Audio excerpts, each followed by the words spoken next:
Quiero que rewind interrupt.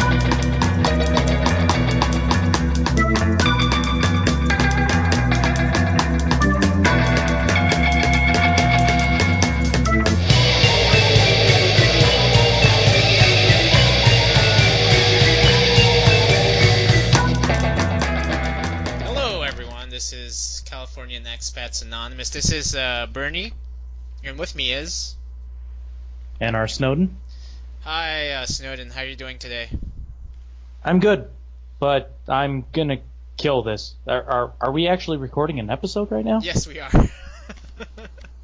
Oh, okay. Yeah. I decided to just go straight into it since we've been I've been troubleshooting for probably an hour right now. So might as well just dive deep into the pool. Go straight into it. So yeah, we are now recording, and to our audience out there, I hope you can hear us both fine. So yeah, let's start the show. All right then. So I've been away for a while, so I just want to let everyone know I had been away for about 6 months. I was traveling around the world. I've informed Snowden about this, that had gone to South America, Europe, South Africa, and some parts of Asia.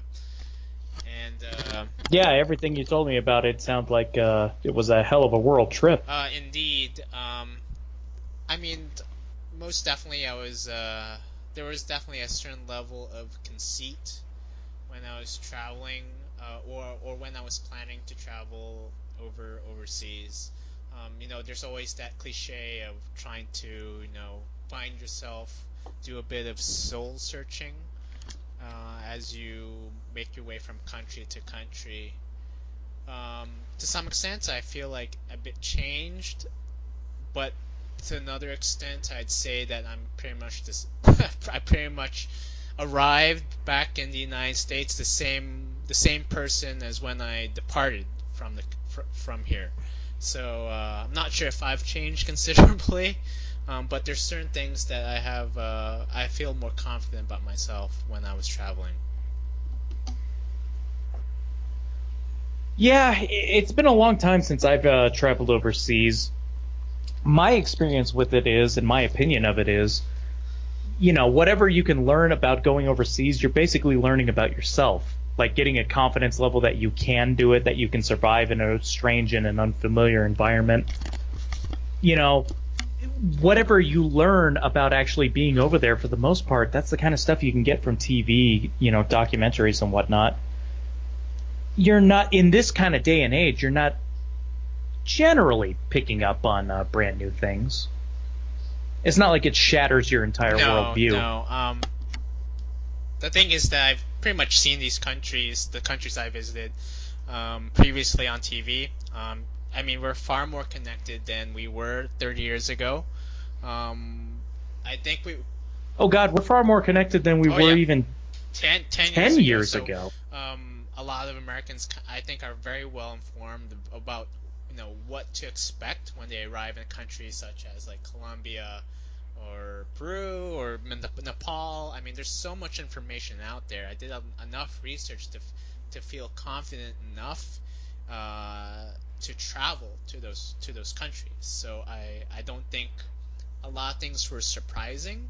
Like there wasn't much of a surprise for me. I was expecting certain things when I was going to those countries.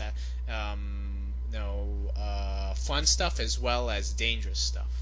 So, but yeah, I think one of the most interesting things about my trip was traveling to Latin America. And when we were talking about what to expect, I was expecting I was going to get mugged, much less get stabbed or something. Latin America, Latin America. Latin America definitely does have one of the highest crime rates in the world. I mean, like it's one of the most dangerous continents on Earth, really. If you compare their stats to the United States, Europe, even developing countries in Asia, Latin America is actually quite dangerous. So when I arrived in Colombia, I was fairly hesitant, knowing that much of the country had been riddled with crime.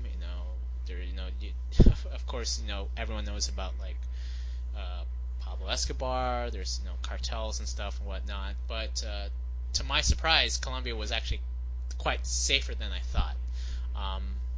I kind of credit myself in making sure I was staying out of trouble. However, I wasn't completely I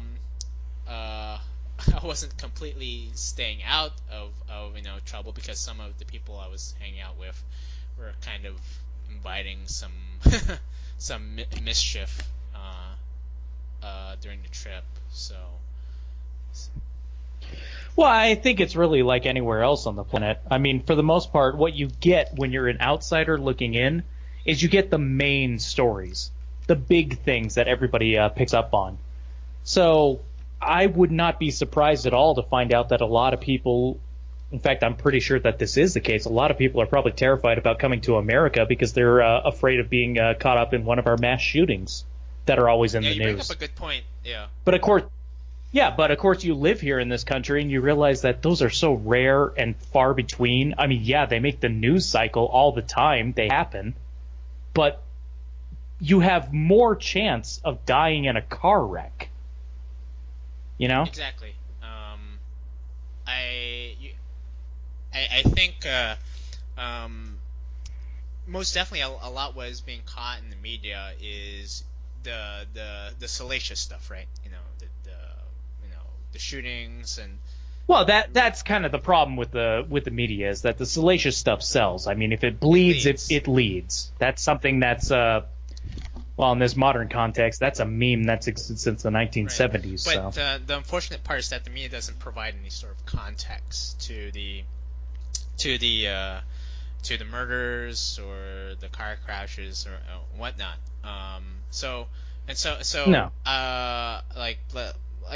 Speaking of Europeans, foreigners who may think that the United States is a dangerous place. I was actually in conversation with some Europeans, and they had this sort of stereotype.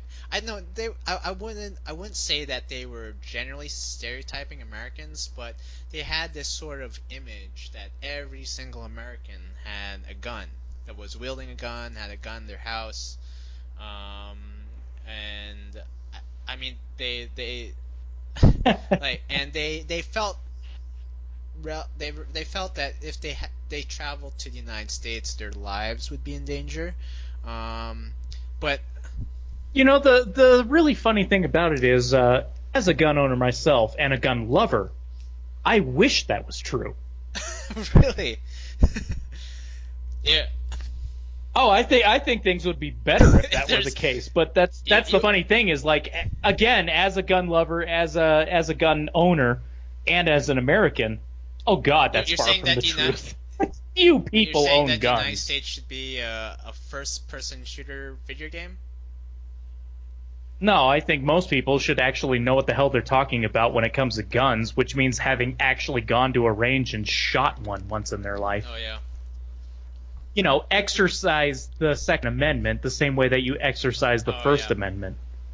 I'm not saying that you should actually walk away and say that I need to own a gun. I'm going to own a gun now. No, you can say that you hate them and you're never going to do it again, but know what the hell you're talking about. For God's sakes, pull the trigger once in your life. Know what a gun is.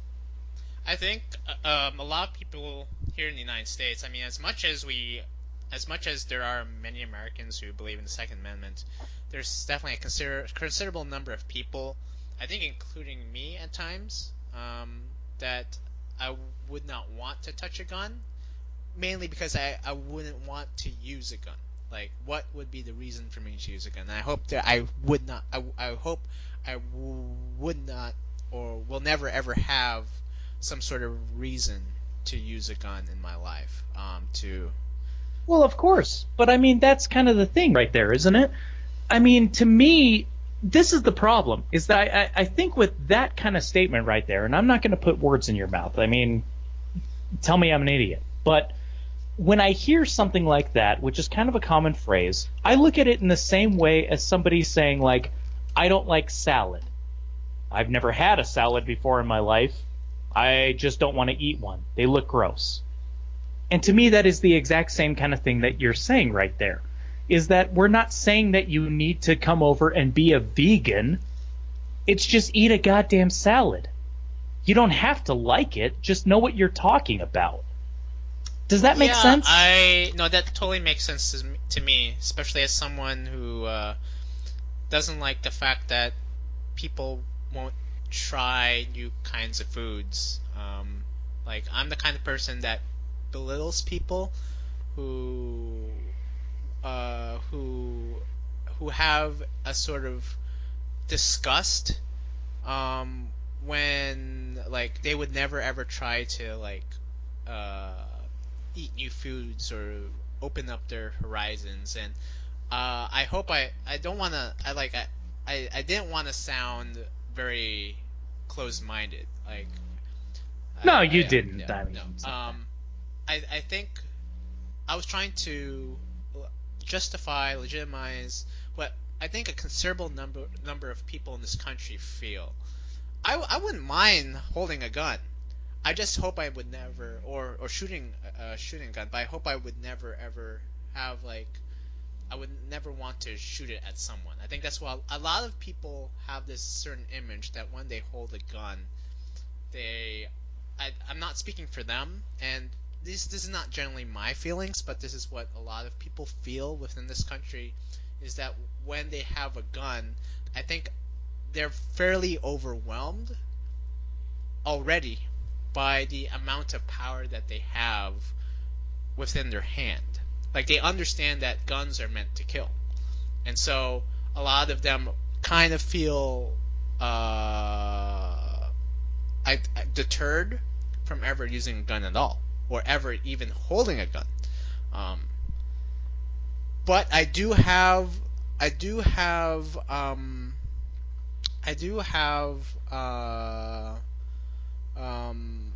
don't like the fact that a lot of people disparage gun owners. I don't think that is something that we should be doing. I think that's what a lot of the media and definitely a considerable number of people within this country do. Is I think they've targeted the NRA. They've targeted a lot of gun owners as lunatics, gun-toting, wheeling people with what's called 10-gallon hats or something. They're all Texans or whatnot. Oh, everybody has that fun idea that it's all got to be like slack-jawed, missing teeth rednecks from the South that like guns and whatnot. People quite fun. I don't mind hanging out with someone who wears a Duck Dynasty T-shirt or something. They're actually quite nice. But I can't speak to that personally. I've never met one. Actually, met one. Well, there's the irony. You don't like guns, and you've met the Duck Dynasty crowd. I like guns. I've never met one of those guys. I met family, Louisiana. Okay, I'm going to segue from our conversation, but I did meet a Duck Dynasty family. They were from Louisiana, and they were very, very mannerly people. The children were like big Duck Dynasty fans, so I'm talking about the children. They were really into it. And what's also quite ironic, I know a lot of liberals think that Duck Dynasty people with camo are very conservative. But I did meet a guy in camo. He looked like someone who could like shoot someone in the face, like shoot between the eyes. He's that kind of person. Could wield a gun very naturally. Did have somewhat of a I wouldn't say a southern accent, but a bit of a very Midwestern kind of country-esque accent, I think. But I met this guy, ironically, at a gay bar. And we actually had a very, very interesting conversation. It was right before I think election day. No, it happened in 2016, early 2016, and we were just talking about Hillary Clinton and Donald Trump, and we went to this conversation, and this guy was gay. Like there was just no other reason why he was at that gay bar. Like, I mean, what? Maybe Yeah, like generally maybe he liked speaking, the that's drinks, usually but no, the he was case. definitely he definitely was a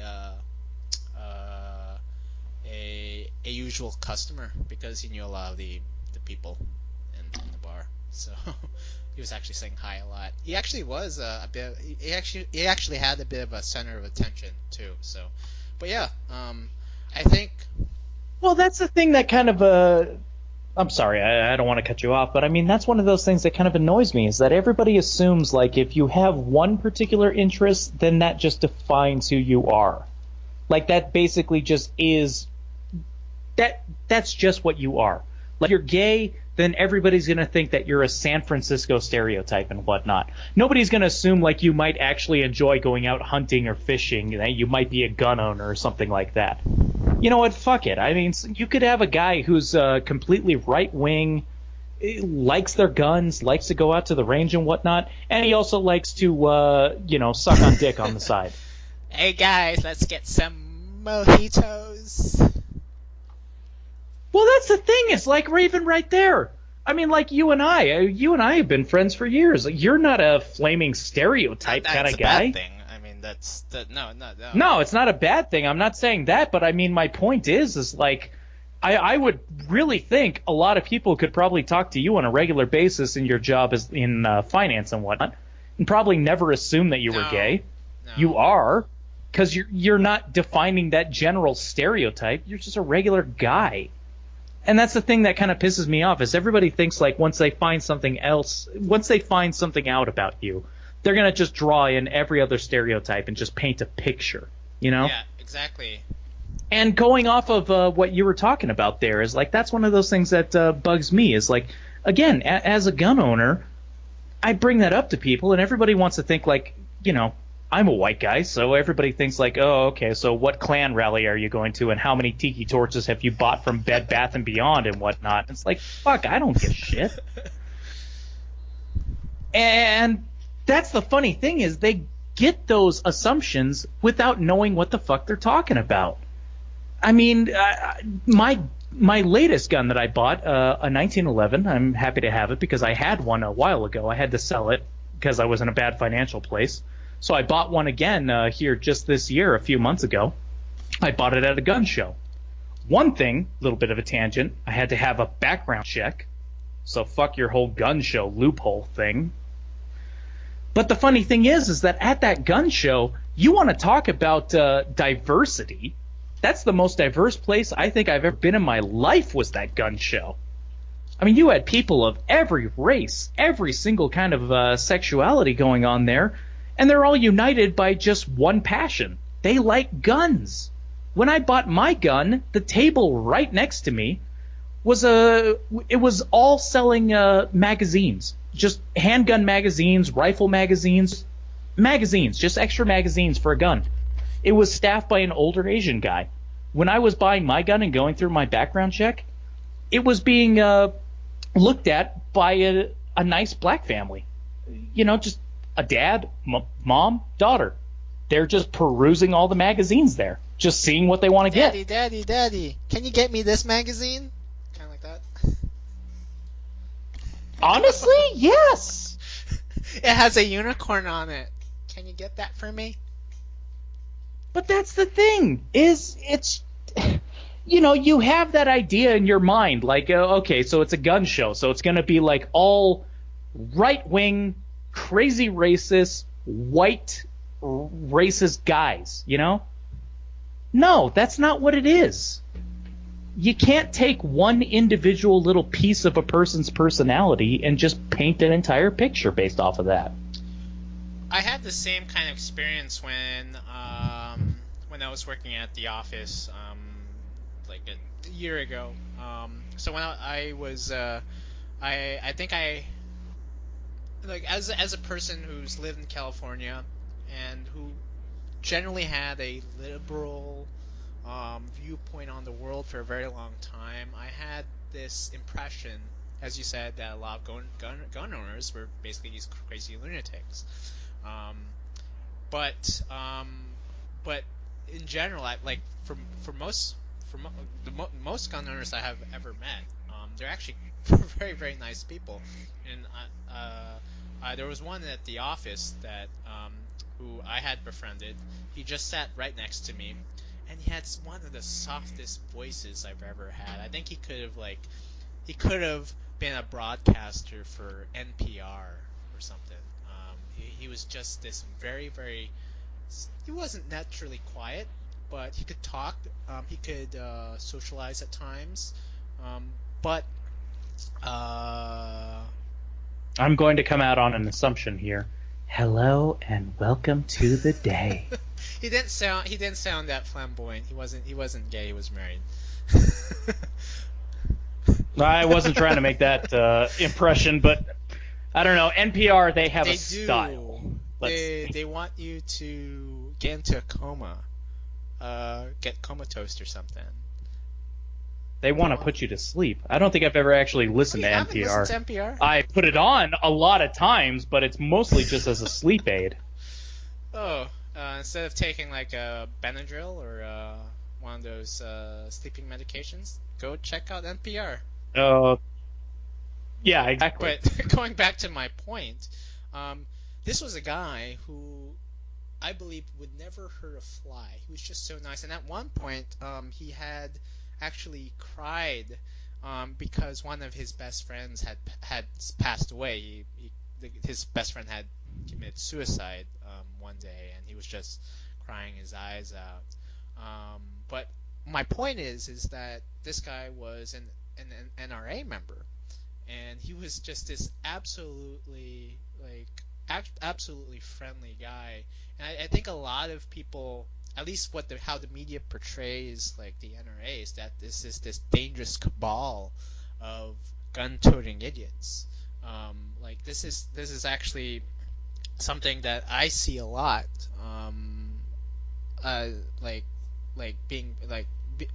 This kind of narrative that's being used in like on maybe CNN or the usual news networks. And as a result, a lot of people in California, not to mention in Europe, find gun owners kind of they look crazy to them. Well, it's one of those things. I mean, a lot of those mainstream news media outlets, they've got a narrative that they want to push. They want to push that crazy white guy living in a cabin and just assuming that the world is going to end kind of thing. They don't want to talk about like just your average person who owns and likes guns and likes them for sporting reasons. I mean, you and I had discussed this. I don't know if we're going to go into it, but you and I had discussed this. Like, well, what does a gun owner want to do with a gun? To me, one of the main reasons would be entertainment. I mean, why does somebody want to own a motorcycle that they don't drive back and forth to work? They want to drive it on the weekends in order to just have a bit of a thrill. A lot of your gun owners could be the same way. They want to go out to the range when they have time on a weekend, and they just want to shoot at targets. Because there is a lot of skill that goes into actually shooting a gun. Everybody has this idea because of video games. I just point it in the direction that I want it to go in, and I pull the trigger, and death is going to go exactly where I think I'm pointing it. Well, that's not how that works. I mean, a gun, for all intents and purposes, a lot of people could imagine it like archery. It takes a lot of skill to get your shot going where you want it to go. There is a considerable like strong recoil that happens when you fire a gun. I've never shot a gun, but you can definitely feel the strength when you pull that trigger. Oh yeah, no, that's one of those things. That's where that really comes into place with that skill, is being able to re-sight yourself.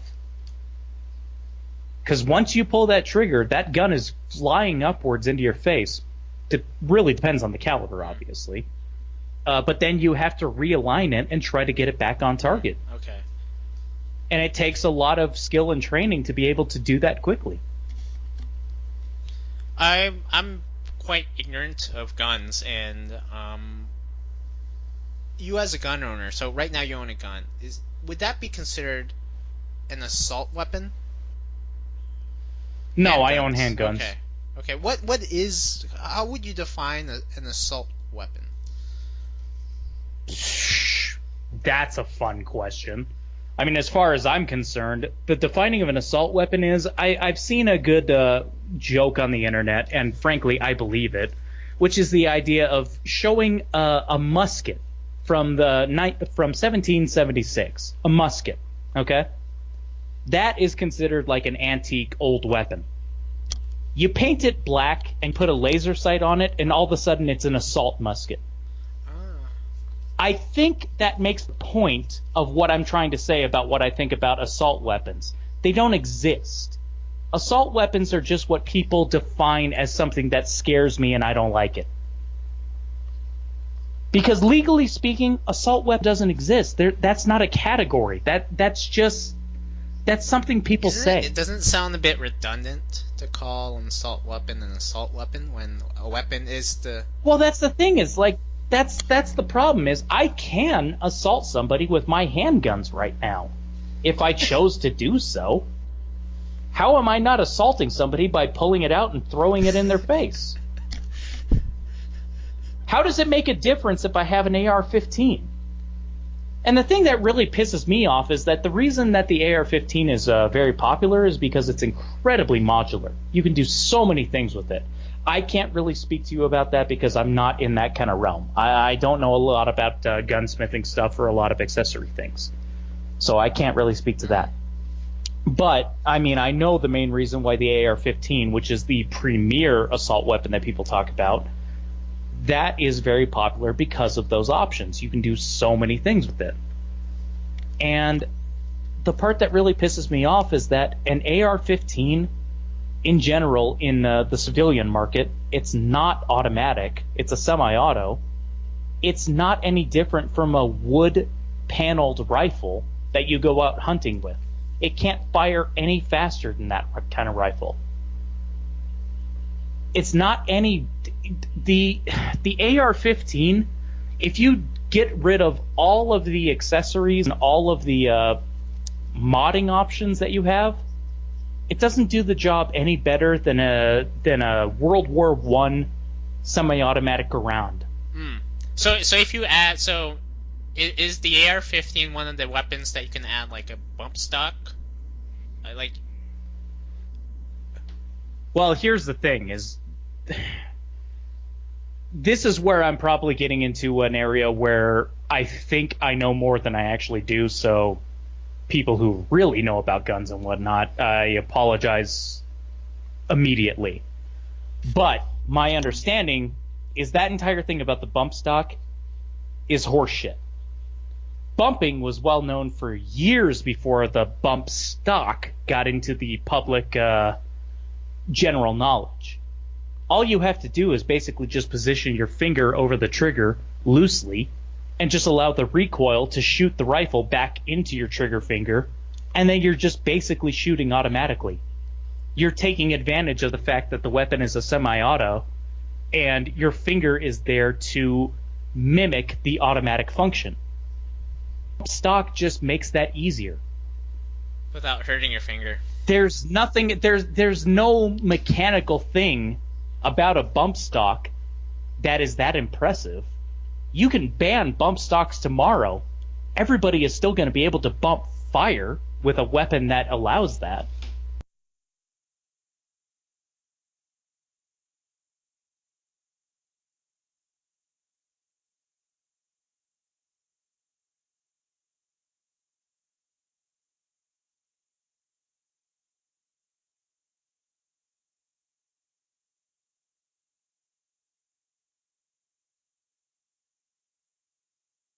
Traveling around the world was quite a interesting experience. One of the best, definitely one of the best choices I've made in my life. No, absolutely. That's one of those things that I really hope to do myself one of these days. I think what I regretted the most was traveling alone. Um, I mean, Well, I mean that's just kind of a general thing. I mean, doing anything alone kind of sucks. yeah. So. So there were. I mean, traveling is not a continuous high. There are moments where it feels really great. You're experiencing new cultures, foods, meeting new people. But there were moments during my travels when I felt severely depressed. Not that I didn't make any I didn't meet any new people, I didn't meet any friends. I just felt very alone. Um, Is it one of those homesickness things? I believe so. Homesickness, meaning I like missing family and friends back in the United States. Um, just just knowing the fact that I was traveling alone, it was it was definitely well, I wouldn't say it was a hardship because traveling wasn't really a hardship at all. It was mainly taking my backpack, moving from one place to another. It was very easy, but um, my mentality had a certain wave, so I was kind of riding, you know, like ups and downs. Um, so it was a little more challenging than I thought when I was traveling alone. And so that's why I feel now that if I were to travel again, I would like to take someone with me.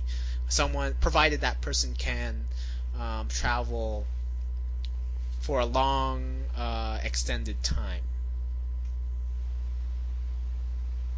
Makes sense.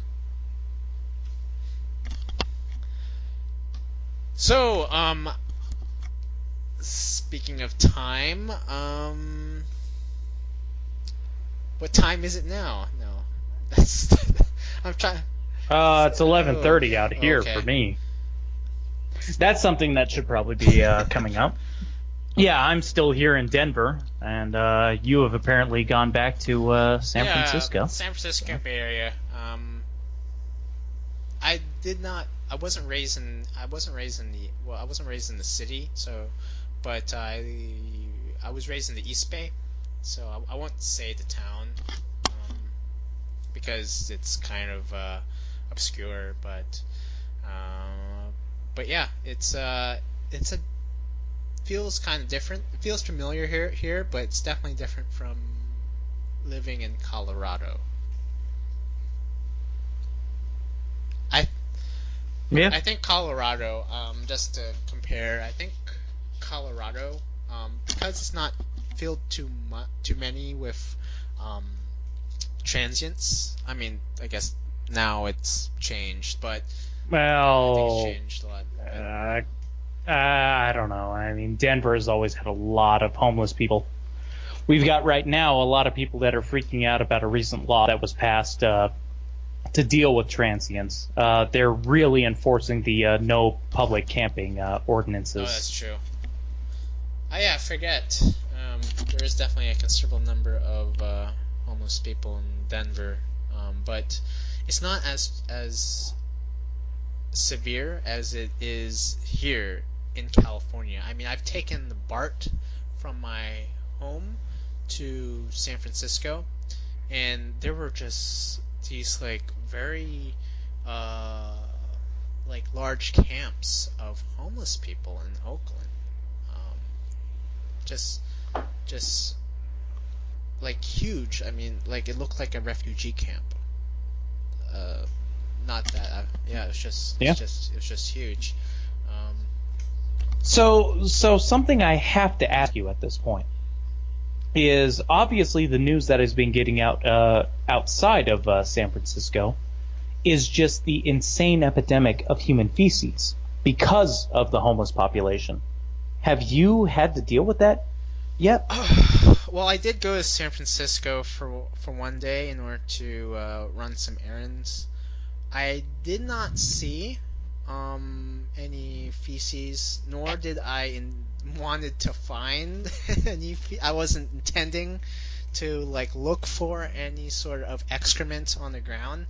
Um, I haven't seen it, but I have seen some people hanging around the BART stations. It's to listeners out there, that is our commute train that we use to go from one part of the Bay Area to another, and it's pretty convenient.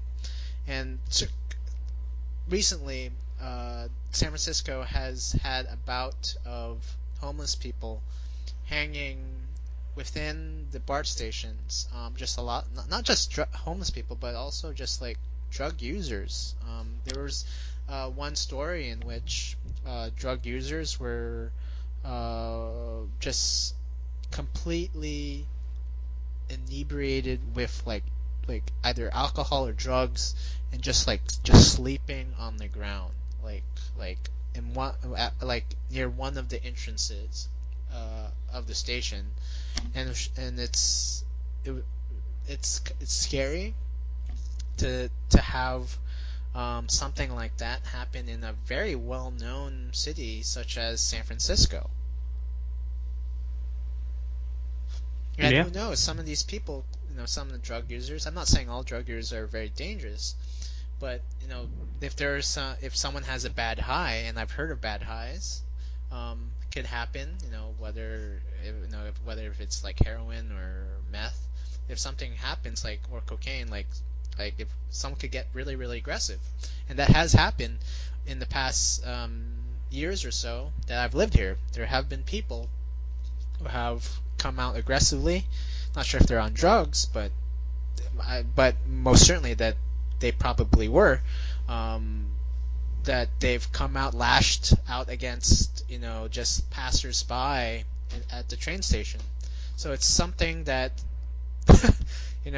I expected like to happen before arriving back here in California. I kind of expect crazy things to happen all over the place in San Francisco. Yeah, but isn't that one of those things that makes it kind of fucked up? I mean, why should you have to expect that in a city that is so rich and prosperous? Yeah. I mean, they're living right there in the Silicon Valley bubble. I mean, the shit that you and I are talking on right now, recording on, and that we're eventually going to display it on, it's all owned by those assholes who live right there. Well, why do they put up with this? Why do they accept So, I've been to Silicon Valley. I've gone to school in Silicon Valley, and it's the way that a lot of these campuses, such as Google, Facebook, the way that they're laid out, they're kind of like fiefdoms, right? Or like little kingdoms. And much of these campuses, they don't really integrate themselves within the community. And so there's this kind of inoculation from engaging with the outside. So a lot of these campuses are fairly isolated. I mean, if you look at it, like Google and Facebook, all these Silicon Valley companies, they have this corporate culture in which you can stay at your desk or stay within the office, and you'll be fine. They have showers. They have all-you-can-eat food. Much of their vending machines are 24/7.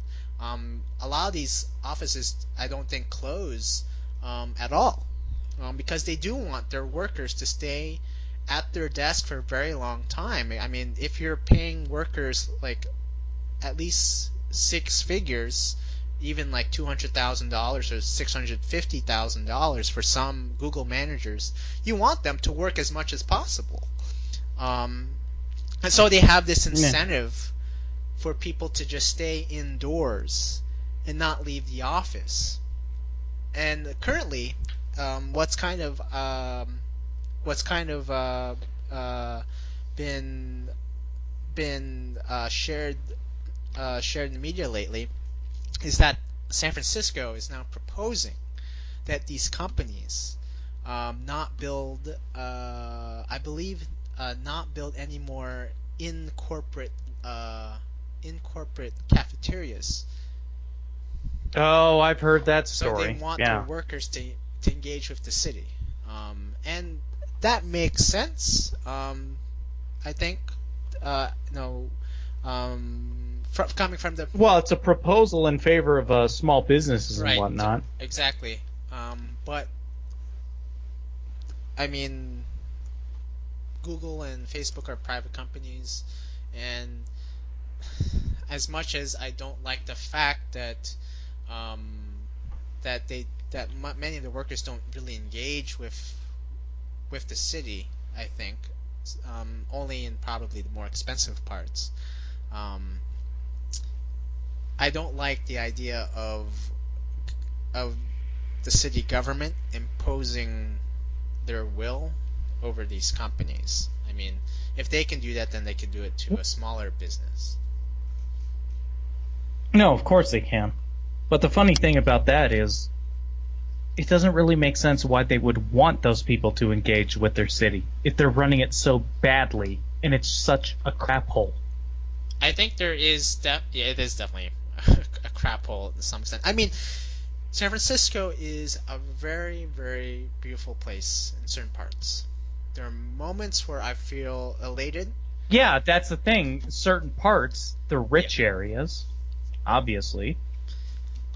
But there are even parts of the city, even like the touristy areas, where it's not dangerous, but the places could look cleaner. And most definitely, San Francisco is not one of the most clean places in the world, sadly. But I still like the city. I still love it. There are moments where I've had like very good experiences with people in San Francisco. But you know what's kind of ironic, going back to my childhood, is that I never thought of San Francisco as an exciting city. I took it for granted, actually, when I was growing up. And for me to hear people like rave about San Francisco is kind of like, okay. Yeah, whatever. Yeah, whatever. Kind of like that. It's just kind of here. Yeah. Hey, okay, right here, this moment, we'll cut this out. But I gotta use the restroom. Is that okay? Oh, we're leaving that in. No, I'm just kidding. Yeah, go ahead. I'm going. Okay. I'm going Yeah, to go to the enough. bathroom right now too. Everybody wants to listen to like 2 minutes of silence while we go piss. Okay. I'll be right back too. I'm going to go to the bathroom. Okay.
Would have a wet dream and die.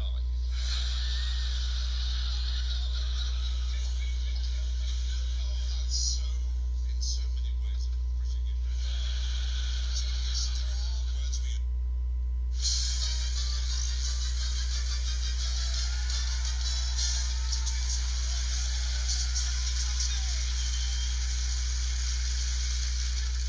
Through the snow. Congratulations. Can I just say, we Scandinavians are going, sorry, this is not snow.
was produced in 2015, so still undrinkable. Right, true or false? Richard Nixon's chair was 2.5 inches higher than anybody else's chair in the cabinet room. Is that true or false? Quick decision making. It's absolutely true. It is indeed true. True or false? For almost all of the 20th century, it was illegal to grow cranberries in the United States. Is that true or false? Quick vote, quick vote. It's false. It was illegal to grow blackcurrants. Help yourself to cranberries. It was fine. Well, we're getting down to the nitty gritty now, people. Okay, true or false? In 2017, a book called 40 Minutes Late was returned to a library in San Francisco 100 years late. True or false? You have to hold on to something, darling. That's it. It is true. It is absolutely true. How many have I got left? So start voting tactically. Have a look round the room, or we'll be here all night. Now, in 2016, the Minnesota State Fair llama dressing up contest was won by an alpaca. True or false? Quick voting. It's true. So how many have I got left? 2 left. Okay. Whoever votes first, the other one has to vote in the opposite manner. Are you ready? True or false? South Korea has built the world's largest Ferris wheel. Each part comes with a TV screen if you get sick of looking out of the windows. Is that true or false? You've gone for false, you've gone for true. It is false, the wheel does exist. It's in China, so we have a winner.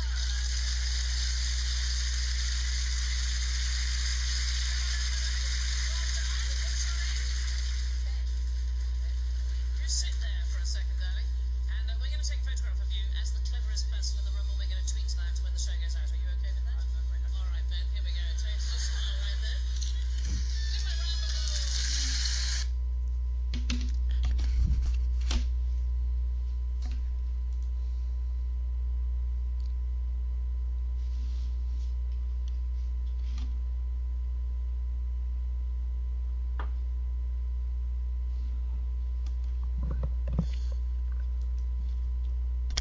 Hello, hey, Hello?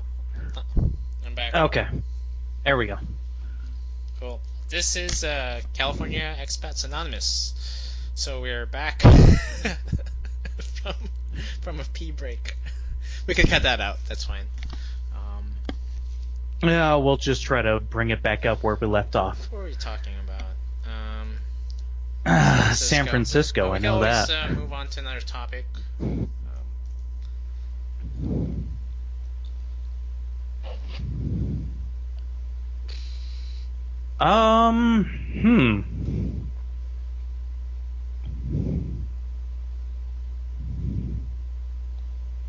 Oh.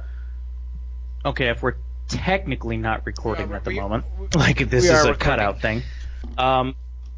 Well, no, I know that.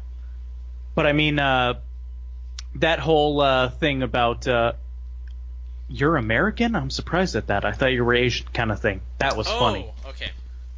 That's probably worth talking about. So, as you very well know, I traveled to Asia as well. Actually, much of my experience traveling was in Asia because it was actually quite cheap. Oh yeah, of course. Europe was definitely the most expensive portion of the trip.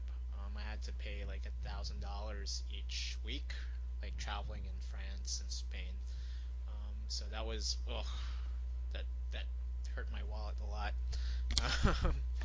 But Stands to reason. If I understand it correctly, the euro is still topping the dollar. yes, I believe that is true. Yeah, technically, it's not like it was a few years ago. $1.14 to every euro. Yeah, it's not like the pound, but it's most definitely it's a stronger currency than the U.S. dollar. But the U.S. dollar can go a long way in Asia, and I traveled in Singapore, Malaysia, Nepal, Laos, Cambodia, Vietnam, and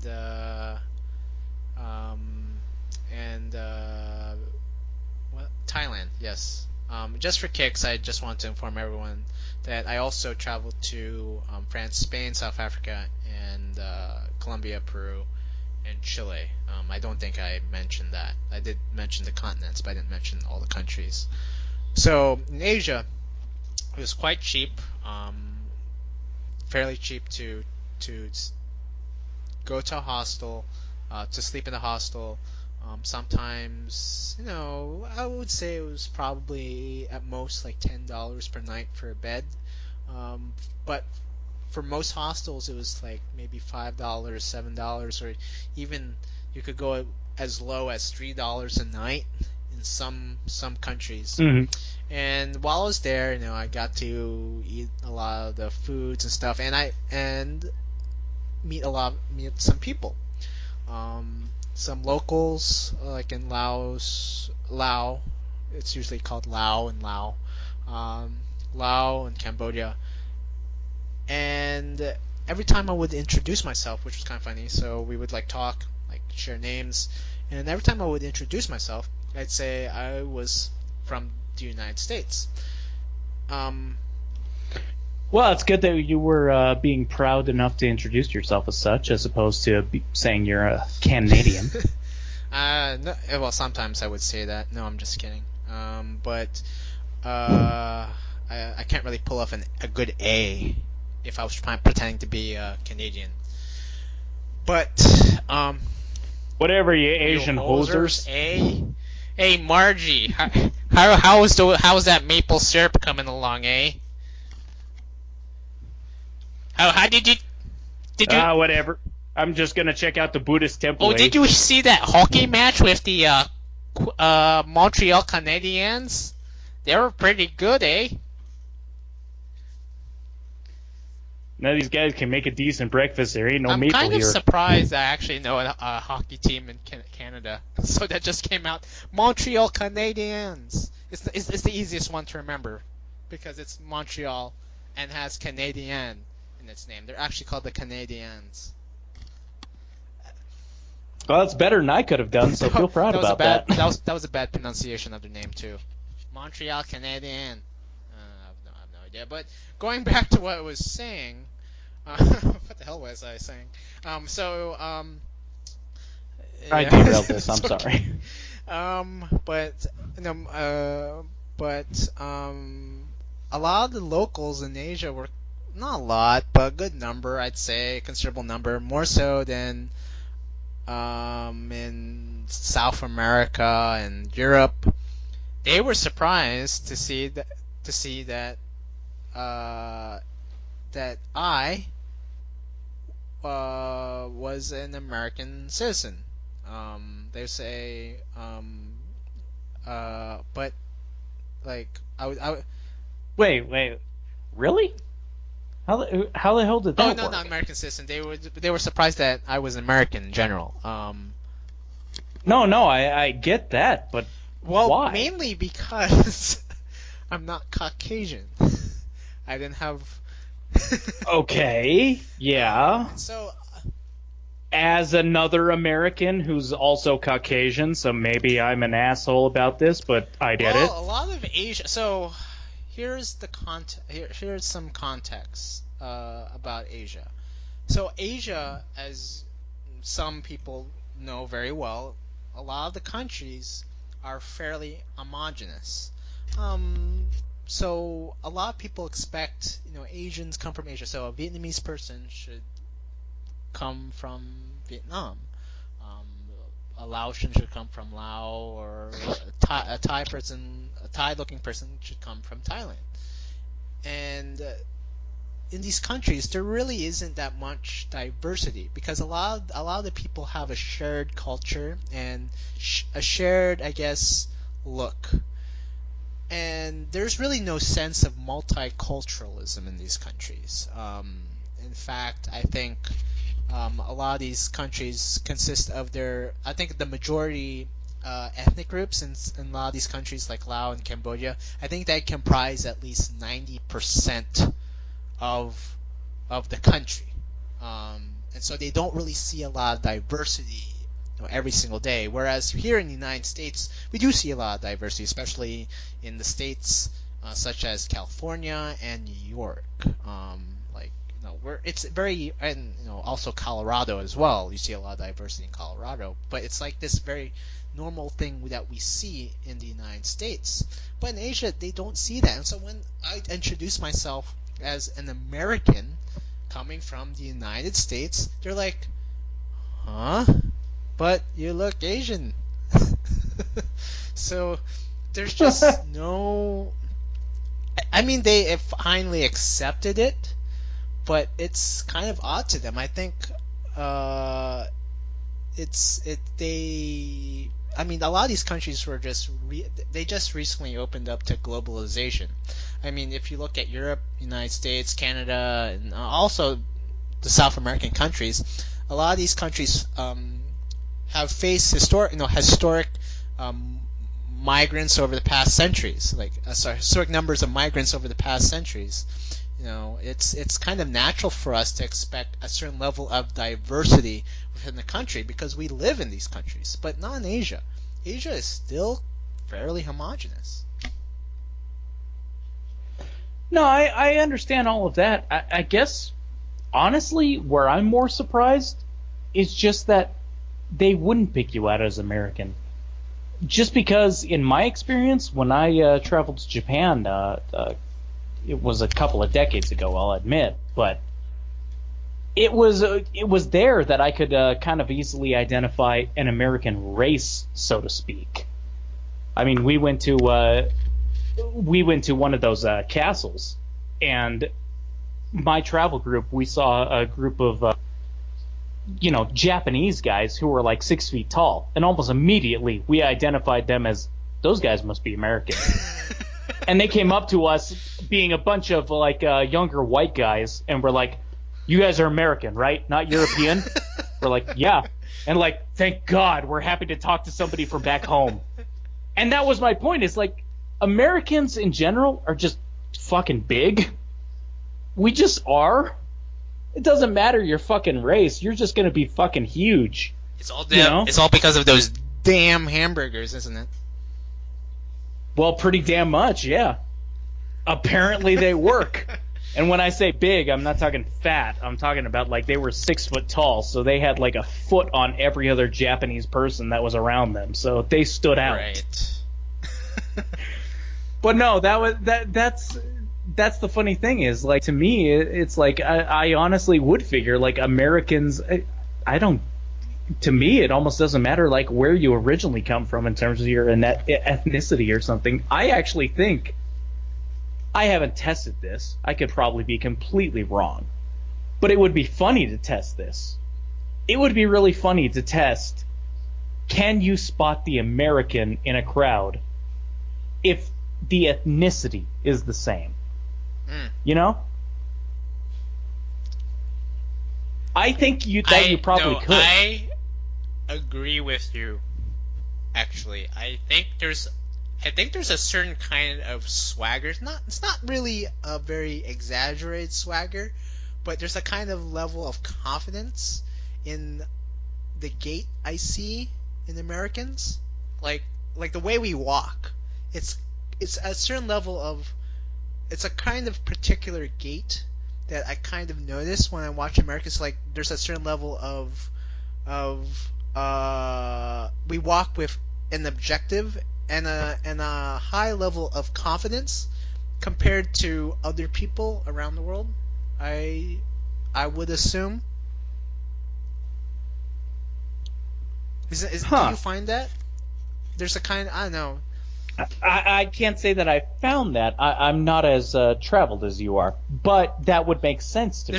There's just kind of relaxed swagger. It doesn't feel. I see it in the way we walk, just how we look, kind of casual and relaxed and kind of comfortable with ourselves. No, that does make perfect sense. I mean, I don't think it's being all high and mighty and whatnot. It's basically just talking about actual history right now to say that America at this point is essentially the inheritor of Rome. in terms of what that meant to the world stage. That's where we are at this point. Hail Trump. No, I'm not even talking about it like that. I'd say hail Nixon or hail JFK more than anything else. Probably the moon landing did more about that than anything else.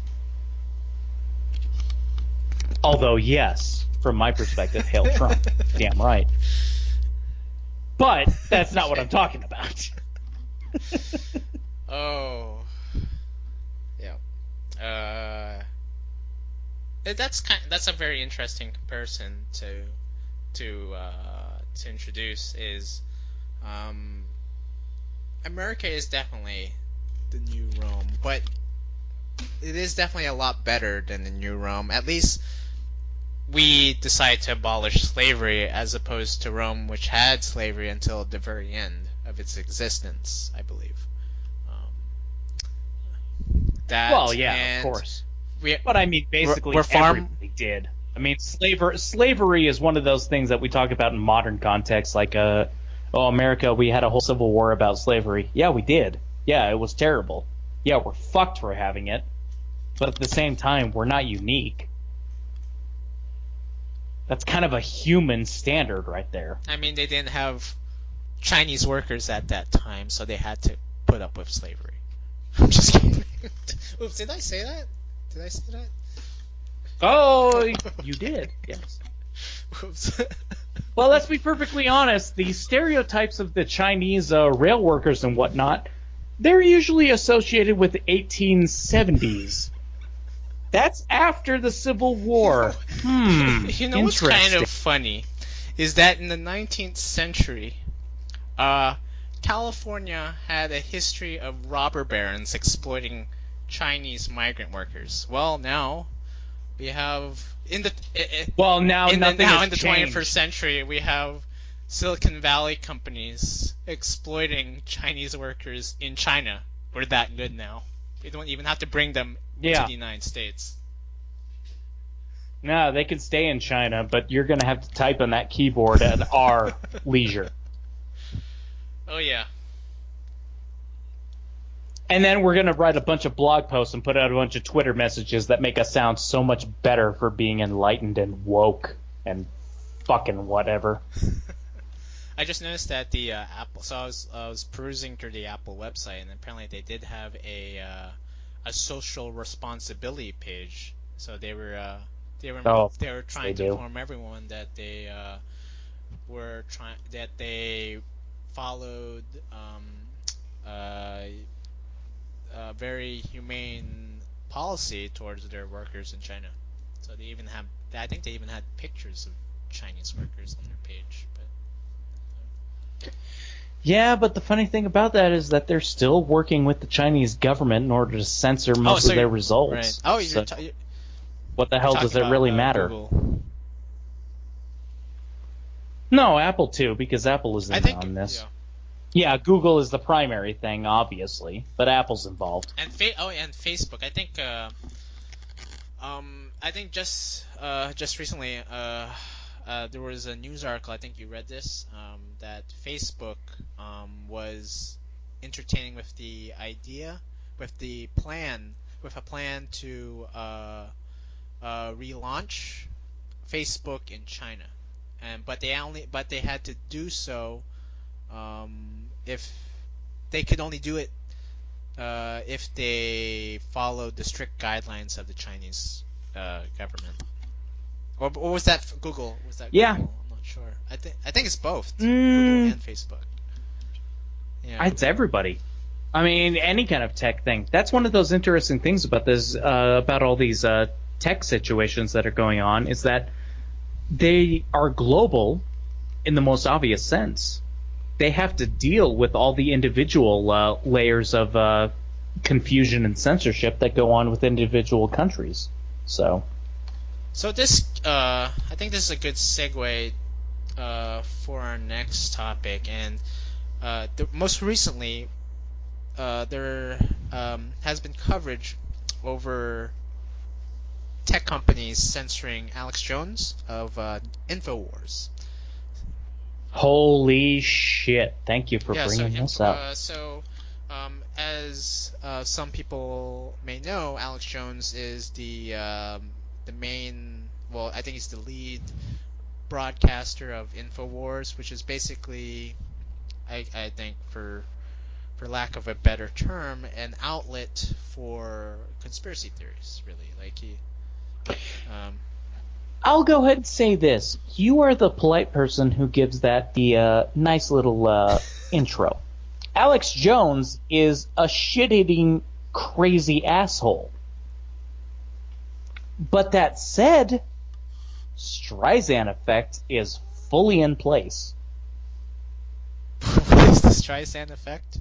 I don't know what that means. Oh, you don't know the Streisand effect? Barbara Streisand, she had a home in California, so relevant to us, obviously. A huge mansion in California with like private beach and whatnot. Somebody posted that on the internet years ago. She freaked the fuck out, tried to get that shut down. She didn't want anybody posting about her house. Everybody knew about her house. You try to shut down conversation on something, you're just making people want to know what you are shutting down. Well, that played very well for her. Yeah. Which, right here, with this point of conversation about Alex Jones and whatnot, that's what's playing in right now. So, I have honestly quite a few things to say, but go ahead. You brought it up, so intro it. We were discussing tech companies, and so I think the question is, the story is that currently Twitter, so Facebook, Twitter, YouTube have censored Alex Jones. I think Twitter came out with a statement saying that Alex Jones would be suspended for about a week due to the stories that he has spread lies about the shooting in Connecticut, the elementary school shooting in Connecticut, that it was a fabricated a fabricated event. Sandy Hook. Yeah.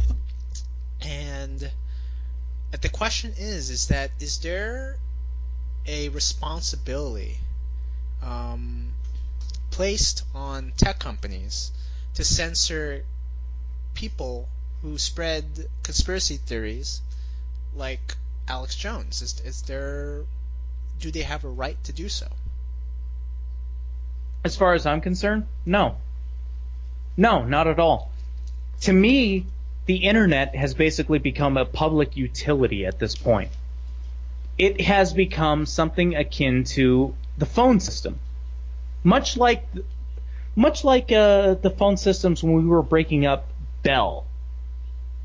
We broke up Bell into 6 different companies because we didn't like their monopoly system that was going on. We live in this day and age right now. Twitter, Facebook, and whatnot, they are monopolies in terms of public speech for the exact same arguments that we gave Western Bell. But we're not shutting them down. Why are we not shutting them down? I don't know. That's fucked up to me. They're allowed to just shut down somebody that they don't like for reasons that don't make any sense. Because the part that really pisses me off is I never cared about Alex Jones before. I always thought of him as just being a shit-chucking lunatic. And frankly, having listened to him now, I still think he's a shit-chucking lunatic. But he raises a couple of goddamn good points. And I've only come to that conclusion based off of the fact that they're trying to shut him down, and I'm wondering why. Why do they want to shut him down? I don't think this comes about because of the whole Sandy Hook thing.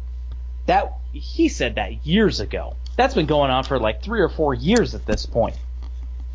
Why now do you want to shut him up?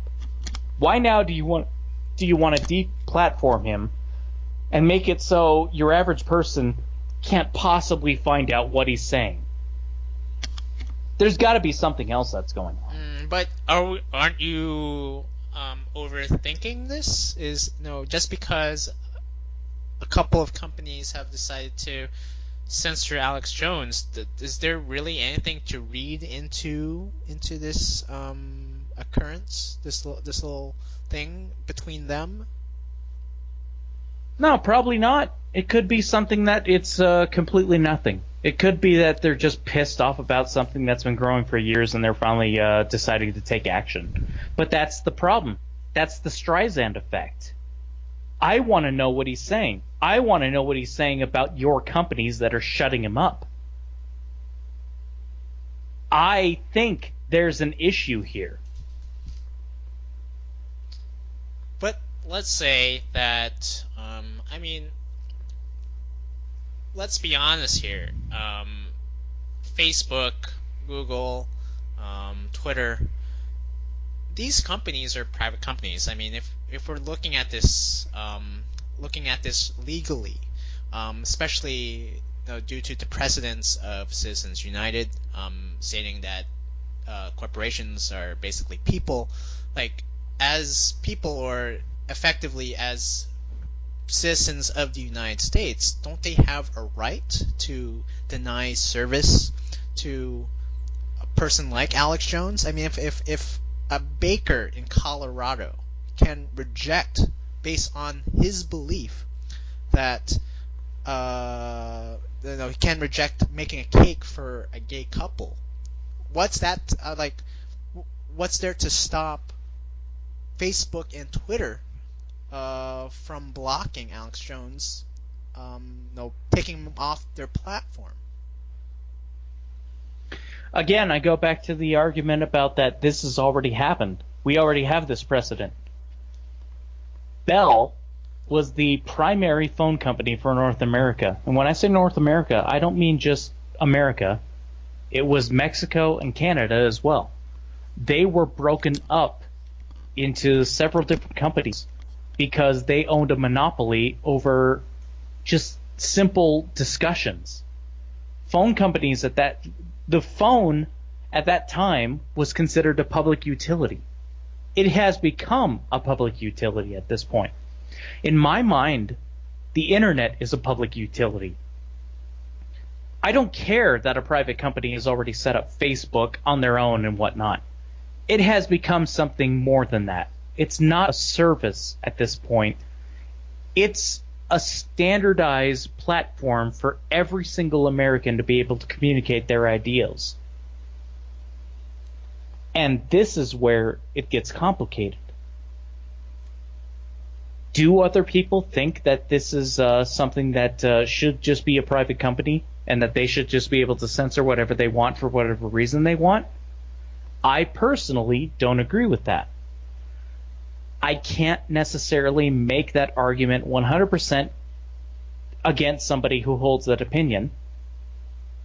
You know, there's going to be a lot of people out there who think that free market and whatnot. I mean, obviously, yes, I would agree in a lot of standard points. But at some point,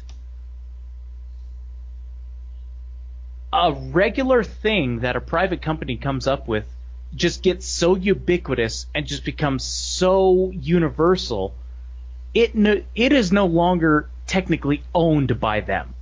It becomes something that is just part of the public consciousness. And again, we have this experience already. It has been done. We know what this is like.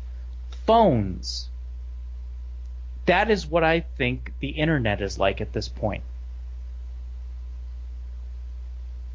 But we don't. But the Bell company was a slightly different situation in that there were laws that were supporting the monopoly of Bell. There really are no laws supporting the monopoly of Facebook. I mean, Facebook is generally a monopoly now that they have absolutely ousted, supplanted, websites like MySpace, Friendster as a leading social media platform. But there really is no law protecting their monopoly. Don't you think that? I mean, kind of mentioned this, but there could be someday a company that could supplant Facebook. And like, I mean, what is your solution in ensuring that Facebook doesn't censor anyone, regardless of political affiliation or whatnot, on the web? Like, Well, the problem is that I'm not a lawyer, so I can't give an idea that would be immediately shot down as just being stupid. But I'm going to do it anyways. I think at this point that Facebook and Twitter are effectively the public squares that we have always talked about. That is the place where you go to give an opinion. That is where free speech, the First Amendment, should be protected more than anywhere else in this entire country. I truly do believe that. That is 100% infringing on the rights of the company, but fuck, I've never been a libertarian, so fuck them. so you equate the platform of Facebook to what has been done in Charlottesville and what has recently been done in DC. That these are basically streets, digital streets, on which people of every stripe and color can voice their opinion. Yes, 100% so. And that's the part that really pisses me off, is if you're going to shut down Alex Jones because you don't like him, then that means that you are controlling the discourse and that you are going to be in charge of what everybody is going to say. Again, I don't have a love for Alex Jones. I never listened to him once in the entire timeline that he existed, up until this time where he was shut down. I've only started listening to him now that he's been shut down because, frankly, I consider it a duty to do so. If you're going to shut somebody up, people need to listen to you. Well, let's take the extreme case for example. So you're an adherent to freedom of speech, but in certain cases, First Amendment, 100%. Okay, yes. But let's say there are cases such as what is happening in Myanmar. There have been posts that have been spread online in that country, spreading hate over the Rohingya migrants in that country. Does Facebook have an obligation to censor that kind of hate speech that's providing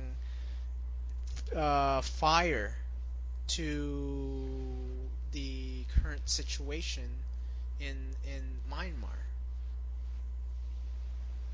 No. Short answer, no. Long answer, glad you brought that up.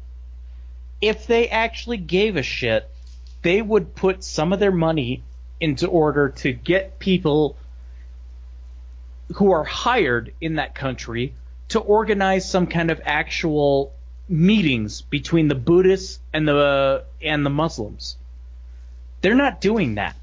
They only care about, we don't want to have some kind of hateful shit on our platform. Well then fuck you. You don't care about hateful shit existing regardless. You're just being a fucking cunt. Because here's the thing.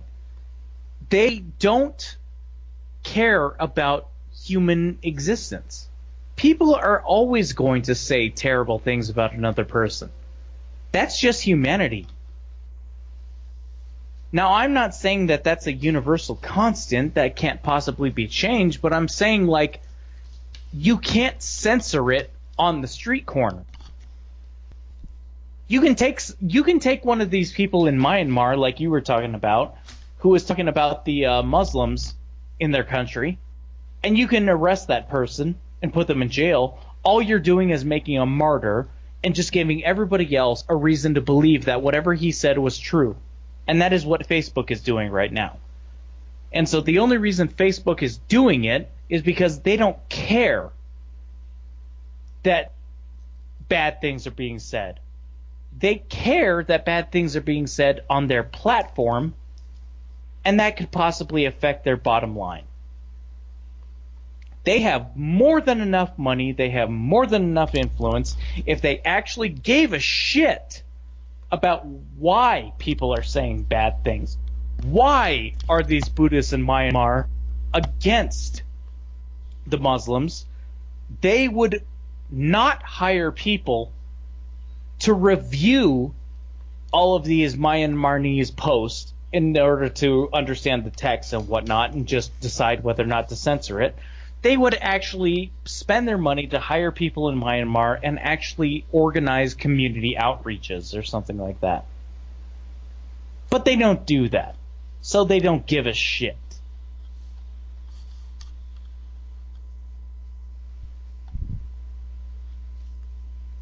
But don't you think, I mean, their bottom line is profits and users, and as well as their reputation. They don't want to look Yes. like a Yes. They don't want to look like a service that spreads hate. No, that's my problem, is right there. What you just said. Their bottom line is profits. Their bottom line is users.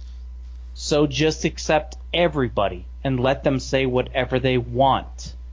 But they aren't doing that. They have an agenda. So why are they promoting their agenda in such a fucked up bad way that doesn't make any sense and doesn't do anything?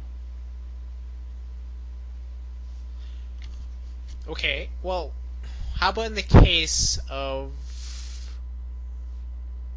well, there was another case that happened a couple months ago in India, and this is not Facebook, but this has to do with a company that is owned by Facebook, WhatsApp. Have you ever used it before? No, I don't use a lot of those That's encrypting actually things. it's a good app if you don't want to text overseas. You use it in lieu of texting so that you don't have to pay an exorbitant amount of money to text internationally.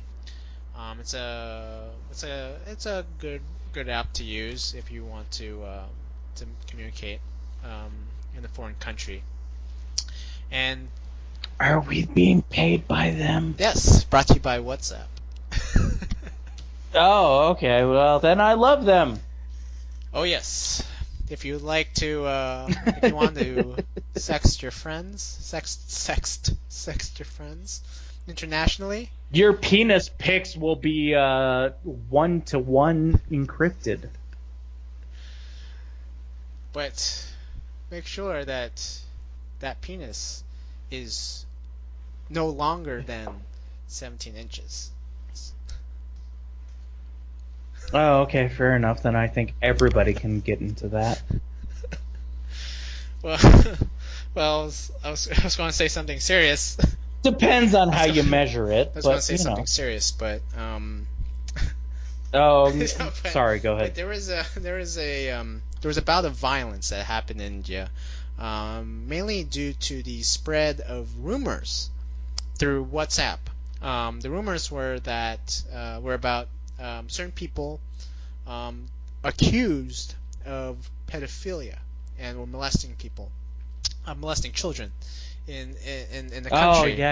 I And know about the story. Yeah. WhatsApp had, due to pressure, government pressure, and as well as social pressure in India, decided to censor any sort of messages or posts that which were related to allegations of child molestation. So in that regard, so what happened was that there was mob violence that had arisen due to these posts, and they targeted anyone. So these mobs had targeted anyone in India based on these allegations. So there were a couple number of Indians who were mobbed down, killed due to these rumors that were spread on the app. So in this case, does WhatsApp have an obligation to stop these rumors to prevent another maybe innocent life from being killed. Well, there's the interesting thing. I can understand what you're talking about. But that said, my personal opinion, no. They have no responsibility. Let people talk. And let the chips fall where they may. That's what I believe. So I have... Okay, so there's a certain level of freedom of expression. No, there's no certain level. I do believe in freedom of expression wholeheartedly. But I think in the case of technology... Damn right. So when we think of using these apps like WhatsApp and Facebook, we have this assumption that they're being used by people like you and me. And in general, we don't go crazy. We understand that, like, we don't go crazy over certain rumors being spread on Facebook or WhatsApp. I mean, what? Like, we understand certain scams. Like, we understand not to believe everything what we read on the internet. I mean, there's no but no that's Nigerian... the problem, is that you and I agree with that. You and I believe in that because we're familiar with it. I'm sorry. I think I know where you're going with that. These other people, the Buddhists and whatnot in Myanmar, they're not as familiar with that concept. That's not the point that should be argued. I mean, it's kind of like that movie, The Gods Must Be Crazy. A Coke bottle just happened to like land in Africa, and a certain tribesman picks it up and doesn't understand the implications or the purpose of a Coke bottle because he's not very well educated. I mean, is there an argument to say this? Can there be an argument said that people in Myanmar or in India, certain people, like, they need to be taken off these platforms because they're not that educated? No, I don't think so at all. Not in the slightest. I mean, they may be uneducated and they may be using it for the worst things, but that's, to me, a reason why they should be allowed on it. Because the entire point is to let people know that their ideas do not exist in a vacuum. Because here's the thing.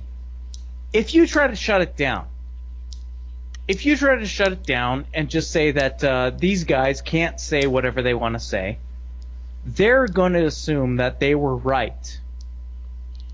Because again, Streisand effect.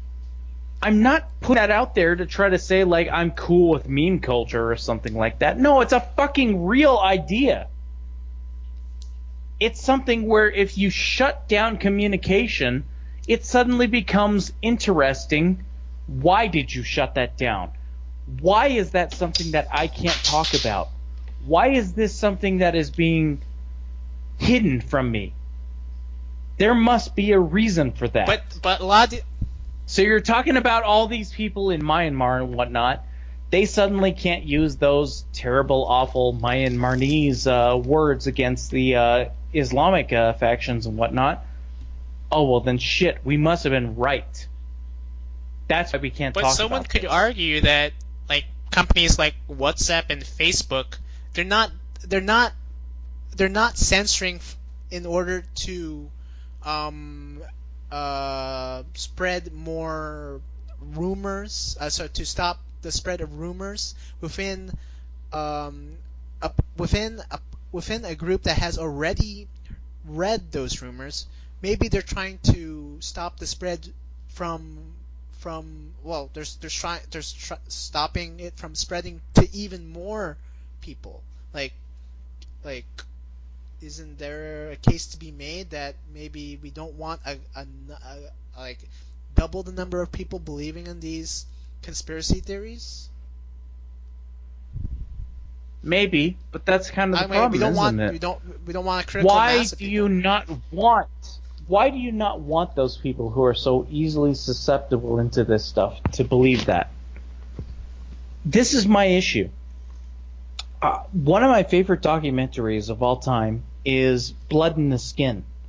It was created in like the 1970s. It's just a documentary that follows white supremacists in the 1970s. They're just talking about shit that just is fucking illogical and insane to the modern viewer. Because I get all these Cold War fucking babble ideas and whatnot. And they're insane. Their shit is just nonsense. I want to know who the crazy people are. I want to know who they are. And if the crazy people put themselves out in a public space, more power to us. And if you shut down their ability to put their crazy out in the public like that, then you're just fucking up your own ideals.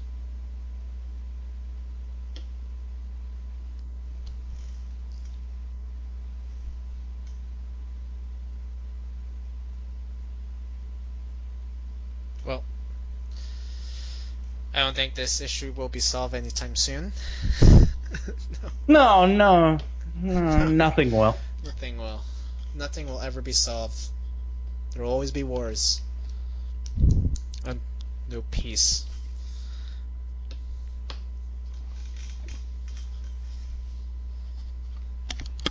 But the ideal should obviously be that, I think I've made this case for it, let people say what they're going to say.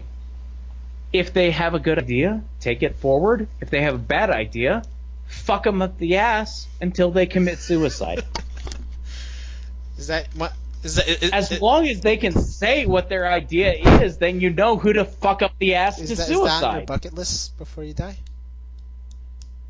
I don't know about bucket list, because I obviously, like everybody else, hope that I'm in the right. So I'm not going to be fucked up the ass to suicide. No, not But you get fucked up the ass, but you fucking someone else in the ass to commit suicide. For them to commit suicide. Not necessarily, but, you know, if it happens, I'm all okay for that. Okay. Hey, well, this is probably not connected, but if it happens, then so much the better. I can probably get some pics. I mean, Rotten.com doesn't exist anymore. I found that out recently, so shit. Wait. What's Rotten.com? Oh, Christ. We'd have like a 30-minute thing to talk about that. Shit. Let's put it this way. Surgery pictures and whatnot. Oh, God, no. Yeah, they did that. Early internet. They're not there anymore. That reminds me of the recent best of the worst episodes. Not recent, I think it was last year, but when they were okay. So it's a show by Red Letter Media. If you are listening to this, please watch Best of the Worst. It's probably one of the best things you can watch on YouTube. Fuck so yeah. there was that not recent episode, but it was an episode last year, in which they watched a video on was it Sharp Edge Weapons? Oh shit. Edged weapons. Yeah. Edge weapons. Edge Defending weapons. yourself against edge weapons, which is a police training film, and some of the clips that they showed in the video were actual knife stabbings or edge weapon stabbings. Didn't necessarily have to be a knife. You could get stabbed in the dick. Oh my god. Ooh. Well, shit, they were right. You actually did care about those characters. Yeah. Hey, just gonna nip down to the bar and get that Coke, okay? Okay. Oh, hail Satan. Okay. What my point was is that did you watch? You saw the episode that obviously. Obviously, I saw it. I mean, we're both on that same kind Did of you level actually right see there. the actual movie on YouTube? I watched it before that was gone up on Red Really? Letter Media. So how did Yes. you watch it?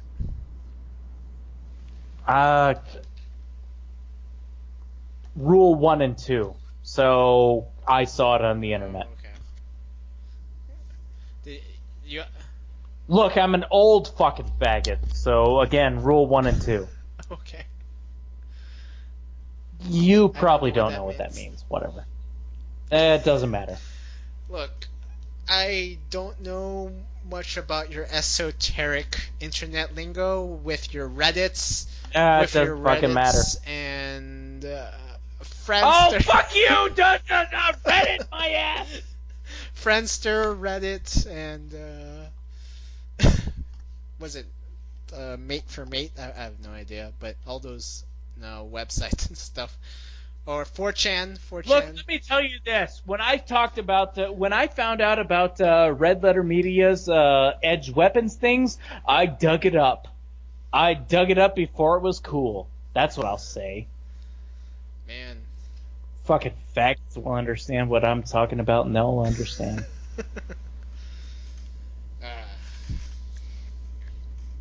Man, the internet has definitely hardened your soul. Oh, it hasn't hardened anything. I'm just doing what I think is cool. Well, God bless you for that. Look, I'm not even wearing it right now, but I'm tipping my fedora as hard as I fucking can. Okay, well, anything else we should cover on this episode? That's a good question. I don't know. I mean, as far as it goes, California burning down, but that's nothing new. I mean, that's been going on for like 5 or 6 years. Oh, yeah. Okay, so, what's being put on the ballot this year is the proposal to split California into 3 states. What do you think of that?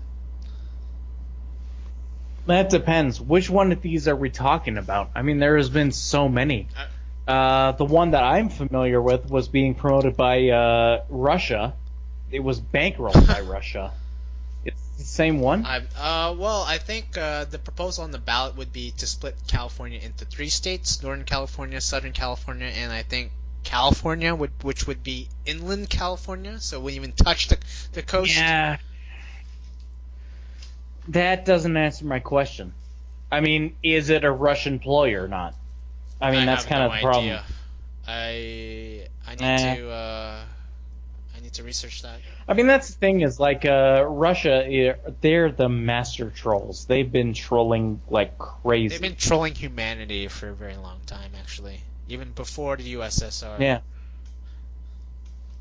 Well, Putin's just fucking insane with this stuff, so... Again, I'll say this right now. I don't think it's again.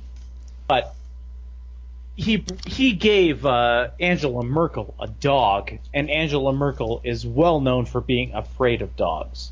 That's something that happened like 10 years ago. Really? I didn't hear about that. Oh shit, yeah, just Google Angela Merkel dog, Putin. You can get the video of that. Like, her reaction? Oh, yeah. Oh, okay. Yeah, because it was an actual diplomatic thing. A very diplomatic faux pas. Just... Well, obviously, but I mean, that was the point from Russia's perspective. My point is, Putin doesn't give a shit. Putin is just fucking around as hard as he can. He's probably the most interesting politician of the 21st century. There's no. Oh, a lot of books will be written there's about a lot him. of books. Yeah. He has been in power since I think 1999. So before he was president, he was prime minister, and then he got elected president in 2000. And then once his term limits were up, he then became prime minister. But for only 4 years, and then he got reelected. I think the rule in Russia is that you can't be elected twice consecutively, but you can be elected pretty much indefinitely, so long as you don't have 2 terms consecutively.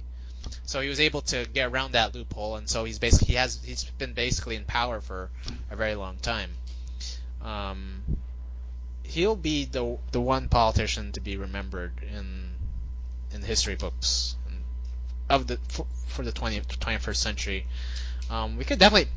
Damn right. No, he's the absolute 21st century politician.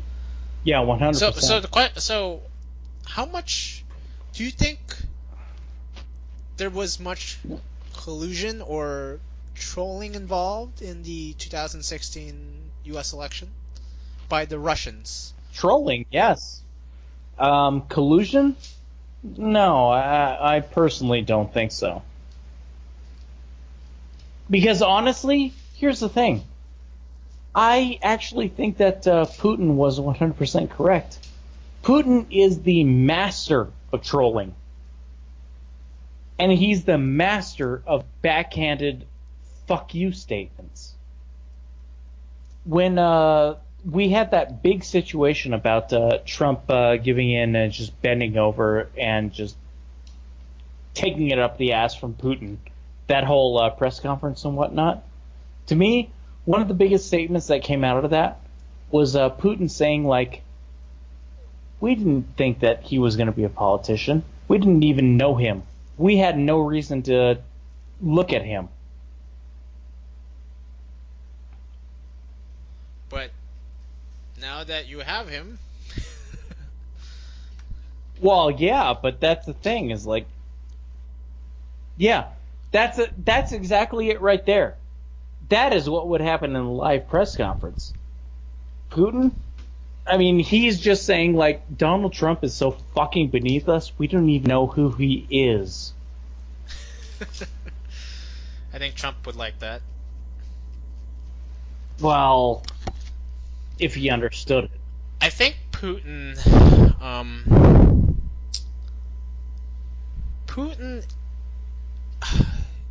he is one tough motherfucker.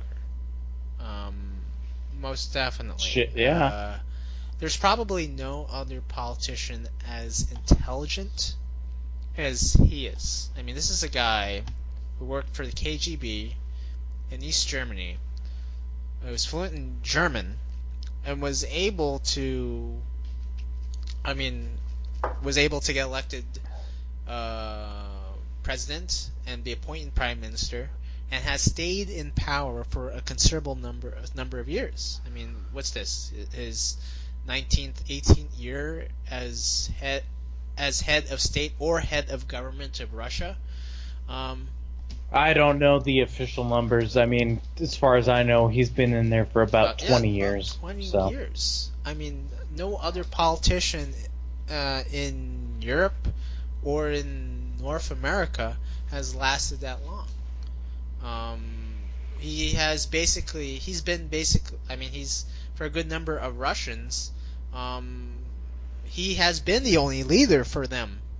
I mean, think of all the Generation Zers in Russia who were born in 1999 to 2000. They probably can't imagine a world, Russia without Vladimir Putin.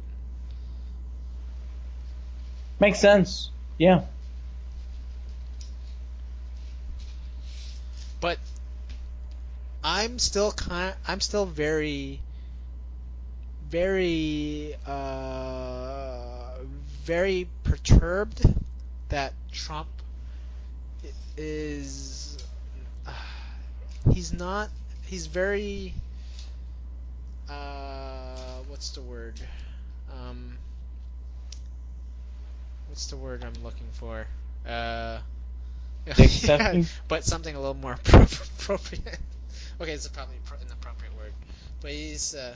appropriate don't matter shit because I already said it. So. But, no, he's... what's the word I was looking for? I mean, yeah, he's such a dick sucker for Putin. Like, that press conference was an absolute, Donald Trump might as well have stood on his knees during that press conference. Yeah, that's a polite way of saying it. I mean, yeah, he was very sycophantic towards Putin, praising him. It's very ridiculous. Well, you didn't bring up any of the obvious shit. I mean, all the Russian diplomats who were killed by plutonium spores. And yet, would you still vote for Trump in 2020?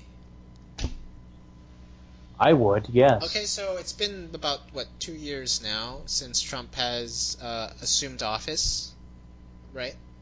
About 2 years-ish, a year and a half, I'd say. Yeah, about that. Closing in on 2 Yeah. years since the 2016 election. What's your assessment? What's our assessment of him as the head of state of the United States? The funny thing is that I don't like a lot of the things that he's done. I don't like the whole transferring over our whole embassy with Israel or to Jerusalem. But he did promise that, and he did it. That's one of those things where, when I really think about it, is that the things that I don't like about Trump are the things that he promised that I just assumed that would never be done. So I'm perfectly willing to go ahead into this possibly brave new future where a promise should mean something, as opposed to being something that I just figure is never going to happen and just fuck it. You know? And if he establishes that precedent, then I'm okay with it. It's kind of interesting, going back to our earlier conversation of me traveling overseas. So I had discussed Trump with two Dutchmen, and one was actually not very supportive of Trump, of course, like it's kind of expected because a lot of people outside the United States don't really understand the current. Of course, you'd figure. Current president. Europe whores. Yes. Yes. But there was actually one Dutchman who said that as much as Trump is a jerk, as much of a jerk he is, Trump has actually have followed through with many of his promises, and to some extent he kind of sounded very supportive of the president. And what's happening, as you said, is that Trump is following suit with the promises he made in 2016. He hasn't backed down on the wall. He hasn't backed down on reducing the scale of the affordability Care Act. Is that the ACA? No, sorry, the Obamacare Act. Yeah. He has clamped down on immigration. He has actually nominated two conservative judges and has appointed one. Well, the Senate has already appointed one of his nominees to the Supreme Court. There are many things he has actually done within these past 2 years. That's pretty much. Yeah. That said, like, a lot of people like me just can't get over the fact that this guy's an asshole. Like, no, again, that's where I come into it, is that I did not expect him to actually live up to those promises. It's weird that I'm looking at a situation where I think that he shouldn't have lived up to those promises. But he did. And is that a mark against him? No, I don't think it is. But it's fucking weird that I'm in that position to have to think about that. Like somebody who lies about what they want to do and doesn't do what they're going to do, I look at them more favorably than somebody who actually does what they said they're going to do. Mm-hmm. You know what I mean? Instead of mincing words, the person actually just gets out and does it, executes it without any sort of hesitation. This is a trend. So there's a trend that's been happening around the world where countries, not all countries, of course, but there's definitely some countries these days who are trying to follow the Trump model. I mean, for one, the Philippines. I mean, the Philippines did it beforehand, but they elected Duterte. Duterte was always in the lead. Duterte promised to do something, and he did it to the detriment of the country, I'd say.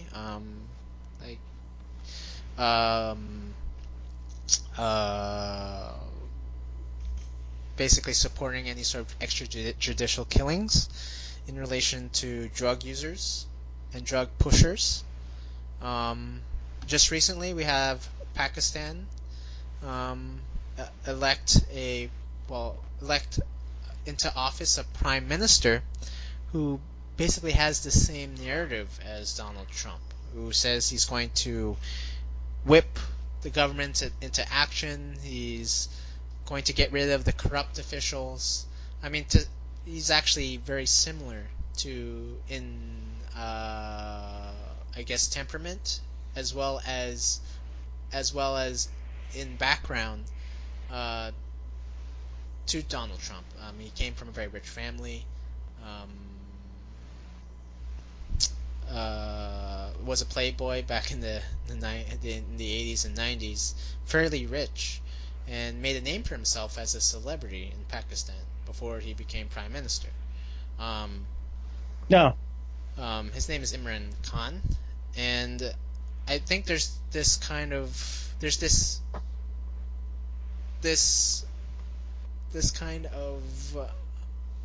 I don't know, like this wave of nationalists, well, not nationalists, but really populist leaders getting elected into office.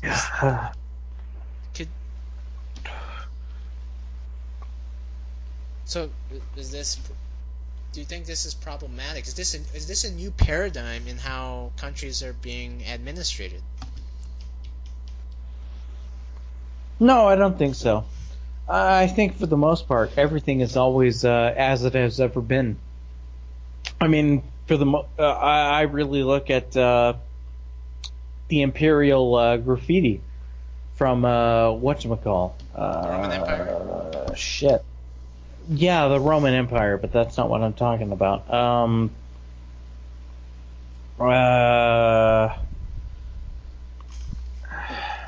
Well, whatever. The Roman Empire, they're doing their own thing, and they're just talking about stuff. 3,000 years ago, what people were writing about on a wall is the exact same situation that we find ourselves in today. It's just shit posting. That's all it is. Oh, man. And so human beings, we're always in the same spot. I mean, the bad things that we want to deal with, we're going to try to deal with them, but for the most part, we're just all the same fucked up assholes that we've always been. So I think that's a very good note to end on. We've been the same old assholes we've always been. Goddamn right. Seriously, if people don't believe that, just Google Roman graffiti. You'll find out. Biggest dickus. Hang on a second here. Let me try to find the point that I'm trying to make about that. Oh my god. Whatever. It's just two Roman guys eternal friends. They're friends in terms of the way that you all know about. Nothing fucking changes. Well, I will wait and watch the day that we turn America into the American Empire. Have Julius Caesar in power and build that wall. I'm sorry. What's kind of Damn funny right. was that back then in the back in Roman times, they loved building walls, especially against the Scottish.